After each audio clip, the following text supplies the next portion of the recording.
And joining us now with more on the security situation is CEO and founder of the Israel Defense and Security Forum, Brigadier General Reserves Amir Avivi. Amir, what were the circumstances of the car ramming in the Etzion block? I mean, why were the soldiers exposed, actually?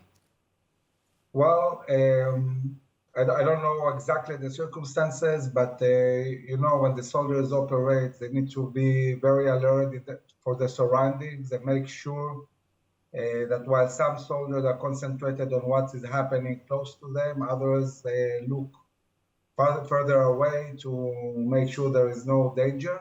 I believe that the army will check and debrief and see exactly what happened in this event and try to make sure that it doesn't happen again, that the lessons are learned. Also in Jerusalem, in Israel, the Arab who just finished medical school was shot dead by police after trying to grab an officer's gun. There was apparently no CCTV or body camera. It seems like an unusual case, does it not? Yes, certainly we're talking about Israeli Arab, a Bedouin from a village in the Negev called Hura. We have seen in the last two decades a big change in the Bedouins in the Negev, more and more Islamism, more and more connection to extremist Islamism. And unfortunately, although we're talking about somebody who has studied to be a doctor, it seems that this ideology is infiltrated. This person tried to take the gun from the policeman and achieved, and even shot at two soldiers that were standing nearby. Luckily, he missed, and the soldiers reacted and neutralized him. Amir, we just completed the second Friday of Ramadan, and a closure is going into effect for the Passover holiday really soon. What are you expecting for this coming week?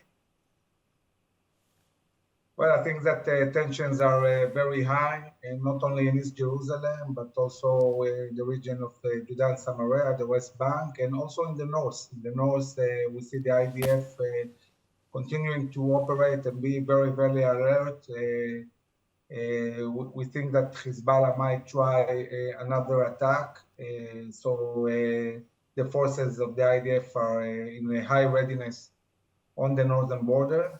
And we are hoping that what we saw in the first 2 weeks that were, calmer than events we saw in the past few years will continue like that, and that the people of Israel will be able to enjoy the holiday of Passover. But certainly there is a lot of tension, and the police and the IDF are bringing more and more forces to secure the borders and secure the region. Definitely. Let's hope for the most quiet holiday. I understand that you took part in a rally to protest against refusal to serve in the army. In your view, why is this protest necessary? Well, I think that the most important thing the Jewish people have today is the Israeli Defense Forces. Every one of us, it doesn't matter what is our political affiliation and what we think about a certain political issue, should understand that the Israeli Defense Forces need to be completely out of any political discussion. This is the army of the people. It defends the state of Israel. The army defends the whole Jewish people all around the world. And when we come to the army, we serve together, we fight together, we endanger our life together. And we don't ask what are political views of people. Unfortunately, we're seeing now, talking about the judicial reform, some people who choose to politicize the army, to threat that they won't serve if a certain political view will overcome or certain government policy.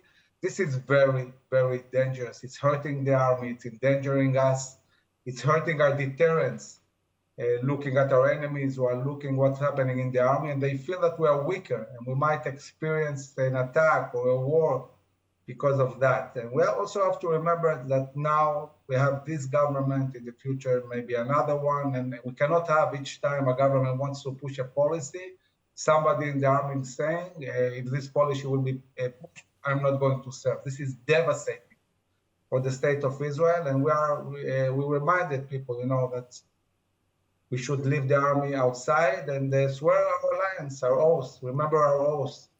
that we swore to the army and to the state of Israel that will always keep Israel safe and keep the military above politics. Amir, definitely refreshing to hear more opinions. Have a happy and quiet Passover ahead. Thank you so much for joining us. Thank you very much. Happy Passover.